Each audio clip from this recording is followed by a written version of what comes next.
Darren, just take our viewers and listeners through the day that King Charles III has had, please. Well, in many ways, Nigel, actually, I'm going to start, if I can, with what's just happened, and then I'll go back to this morning. First of all, in the last couple of minutes, in fact, the King and senior members of the royal family have literally just driven by in the last couple of minutes, leaving St Giles's Cathedral behind me, where thousands of people are now lining up. I think the queue's a mile long to pass by Her Majesty the Queen's coffin. Quite incredible images. We've seen some momentous moments in the last couple of days, but I think those images of His Majesty the King, the Duke of York, the Earl of Sussex, Wessex, I should say, and the Princess Royal, Princess Anne, standing guard for 20 minutes next to their mum's coffin in the cathedral behind me, as members of the public pass by, is a real moment, a very, very powerful moment. And you could tell, it really, you could see it etched on their face, what it meant to them. And we do forget this sometimes, don't we, Nigel? They are senior members of the royal family, but they have lost their mum.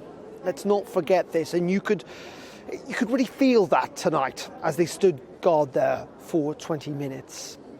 And Edinburgh tonight, there are thousands and thousands of people still on the streets, as I say, including the thousands that are lining up to pass by that coffin, which will sit or rest, I should say, in this cathedral until late tomorrow afternoon. Let me take you through what's happened, though, earlier on today.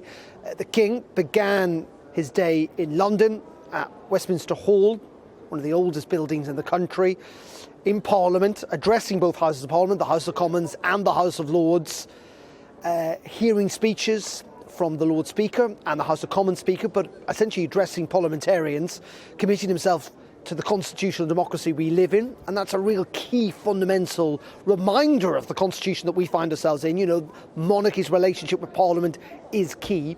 And then he travelled up here to Scotland, in which he had the ceremony of keys, in which he was essentially given the freedom of this city.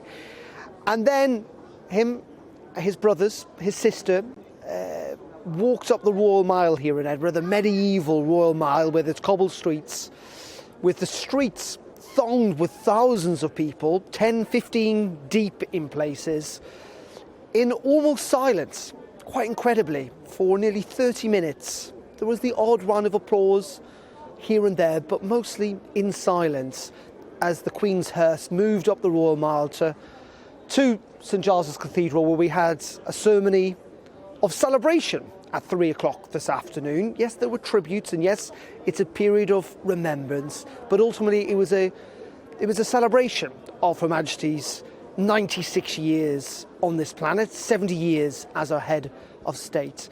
And then later on this afternoon, the King addressed MSPs, members of the Scottish Parliament, down in Holyrood. And again, it's a reminder of the different constituent parts of our constitution. The Scottish titles that he had as Prince of Wales have now been conferred to his own son, who's the new Prince of Wales, and the Prince of Argyll, for example. So it is that continuity and that relationship, that particular relationship with Scotland, that the King Charles III, wanted to convey today. Yeah, well, it's been an amazing day for him. And Darren, it seems, just given the huge pace that he's expected to meet, he seems to be standing up to it remarkably well. Yeah, indeed. And there is no end in sight. Again, I'll remind viewers, this is a man who's lost his mother last week. And yet, because of the constitutional situation he's found himself in, of course, he immediately became the monarch, the head of state of this country. He's had to meet the Prime Minister, he's had to meet the Cabinet, he's had to meet the Archbishop of Canterbury. He is the head of the Church of England and the Church of Scotland. He is in Scotland today. He will be in Northern Ireland tomorrow. He will then be back in London. He'll be in Wales on Friday. And that's all before, of course, the funeral next Monday. As you say, pretty relentless. And yes, this has been the longest apprenticeship in the world, hasn't it? He's been preparing this for 70 years of his life, and he is prepared for it. But he is also 73. And he's not having much time, in many regards, to grieve, time to himself. It is a relentless schedule, and it's one that, frankly, is not going to end next week. This is his new life as king, and it's clear that he wants to be a king that is among his people. And I suspect that we will see him travel much more around this country, and indeed to the other realms and the Commonwealth countries in the weeks, months and years to come.